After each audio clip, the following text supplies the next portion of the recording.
your doom. How's this? Killing havoc! Destruction! Tiger Blade! Dragon Claw!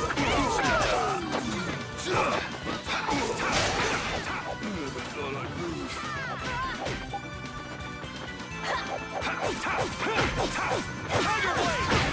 Shining Angel Ring! Let's go.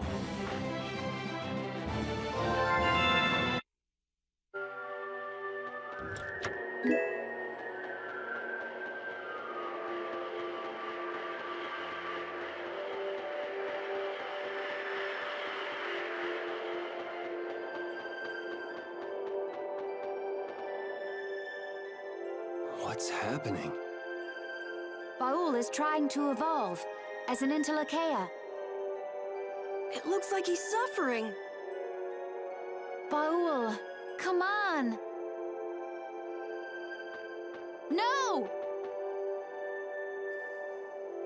I want to heal your wounds, but there's nothing I can do. My power is poison to you, isn't it? Healing wounds isn't your power, Estelle. What do you mean? Don't you remember Bellius's words? Power corrupts, but you are different. Never lose that kindness, the compassion you so readily show to others. My compassion for others. Your thoughts are reaching Baul. I'm sure of it. All we can do now is hope for the best.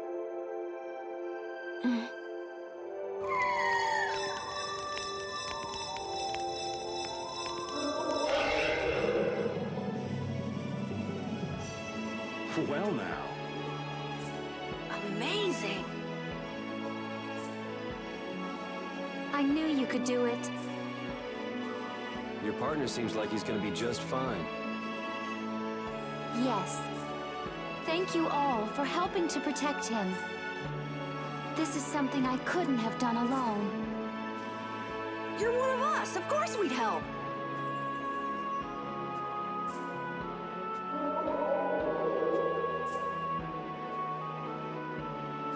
Didn't I tell you? You got through to him. You make it through to Pharaoh as well. Will you be going to meet him? That's up to Estelle to decide. I'll go. It's been the purpose of my journey, after all. Are you sure? What if you end up getting killed? Even still, I've got to stand firm on this. It won't be too long before the hunting blades send reinforcements. How about a change in scenery before they show up and spoil the party? There's only one path down from here, though. We're bound to run into them. Get on. We'll fly as far as the Fiertia. We can finish talking once we arrive.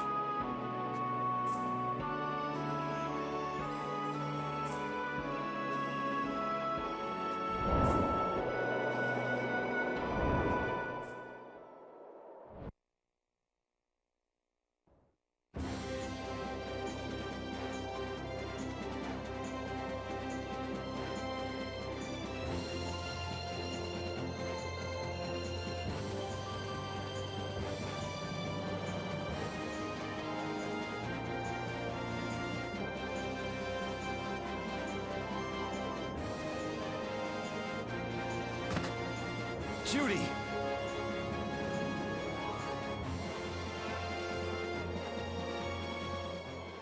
She's sleeping. She must be exhausted. Yeah, I mean, she just keeled over. Wasn't expecting that. I bet she watched over Baul the entire time he was evolving. She probably didn't get much sleep. She probably had no idea when the hunting blades would attack either. She was putting up a brave front, but she must have been near the end of her rope. She's just dumb.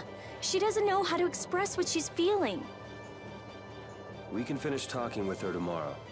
We should let her sleep now. In fact, I wouldn't mind a little shut-eye myself.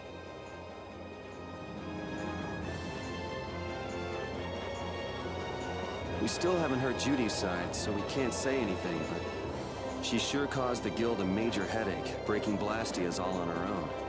There's no getting around that fact, no matter what her reasons. We have to settle this. Man, I hate waiting.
Morning, Yuri.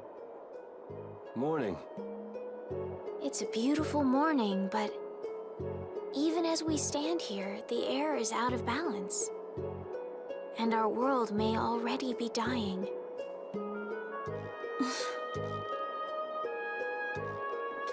That's right. Well, look who's feeling better.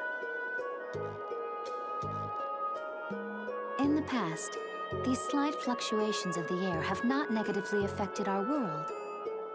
There have always been beings who maintain the balance by sensing changes in the airflow. Beings like Pharaoh and Baul, the Entelixia. So the Entelixia were responsible for keeping the air balanced. For ages, the Entelixia have regulated the air. But the recent increase has been greater than they could control. Which is being caused by the Hermes Blastia. And which is also why you were going around taking down as many of them as you could. Yes, that was my mission. The path I walk with Baul, to whom I owe my life. The path you walk. Now some would even hunt the Entelixia for apatheia. This has made the mission of the Entelixia even more difficult.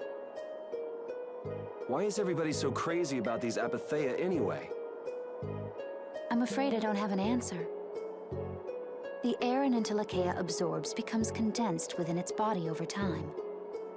When its life is at an end, that condensed air forms a crystal, an apatheia.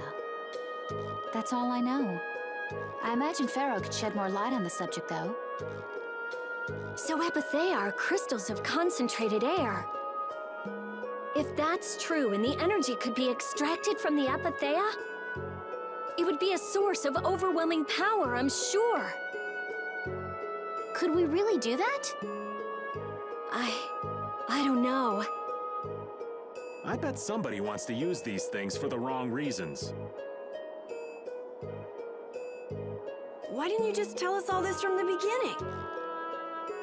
Seriously, we could have avoided all this trouble if you'd just talked to us. Am I wrong?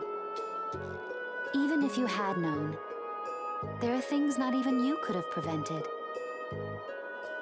What do you mean? I showed up at Heliord because Baul had sensed a disturbance in the air. Where there was a disturbance, there was sure to be a Hermes Blastia. But what I found there was not a Blastia, it was a person. That had never happened before. So it wasn't like you were looking for Estelle in particular back at Heliord. Yet for some reason, Baul perceived Estelle as a disturbance in the air. I had to find out why. For the sake of the path I've chosen. It was at that time that Pharaoh first appeared. He seemed to have some idea who Estelle was. My mission was to destroy all the Hermes Blastia. However, Estelle was obviously not a Blastia. I needed to make absolutely certain. I made a deal with Pharaoh, and he agreed to grant me some time. You mean... If it became apparent that her existence posed too great a threat, then I would kill her. You what? Settle down. Obviously, Judith reached a different conclusion.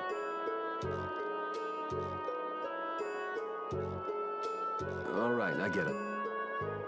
Belius said you possess a heart of compassion. If you can communicate that to Pharaoh somehow, you may learn what you should do.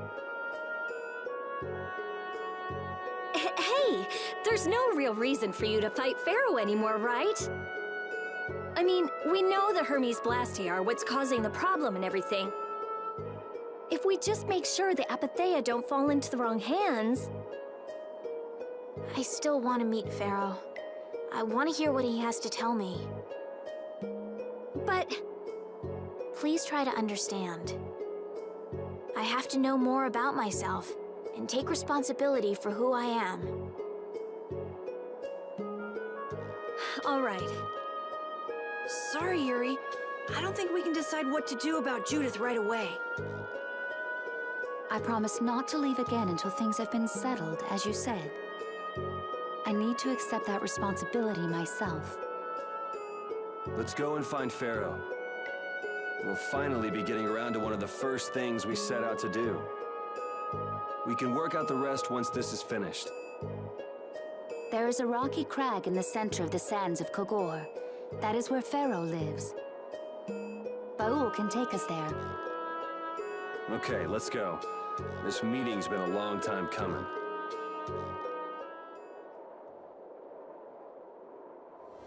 I can communicate with Baul, but there are still a few things you should know. Like what? Baul can only land on the ground in wide, open spaces.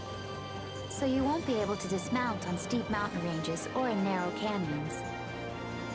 Can't he land on water? Water's no good either. Really? He looks like he'd be a good swimmer. Yeah, he'd sink like a rock. Huh. Who knew? But that's why we have a ship, right? Right. If you'd like to get down onto the ocean, let me know. Baul will set our ship down there for us. Okay, but what should we do when we want to fly again? Use Baul's horn to call him to you. Bowels. That's all there is to it? Every Entelixia has a special region in its brain that can be used for communication with a special power Critians possess. Huh. So we can get a hold of him by using that. Right.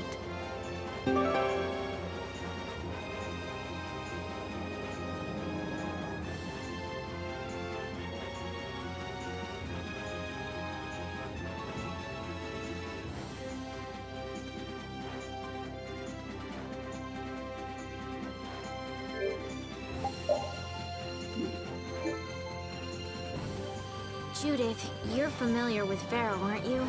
Is he really as scary as he seems? Well, let's see. Sometimes he's logical, sometimes he's emotional. He can be really scary or really kind. All right, that didn't help very much. One thing's certain, his power's extraordinary, even among the Entelixia.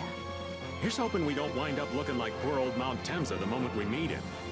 If he can do that to a mountain, there wouldn't be anything left if he turned on us. I wish you wouldn't joke about scary things like that. Why should we get scared before we even get there? Especially if he's that strong. Wish I could take it as lightly as you and Yuri.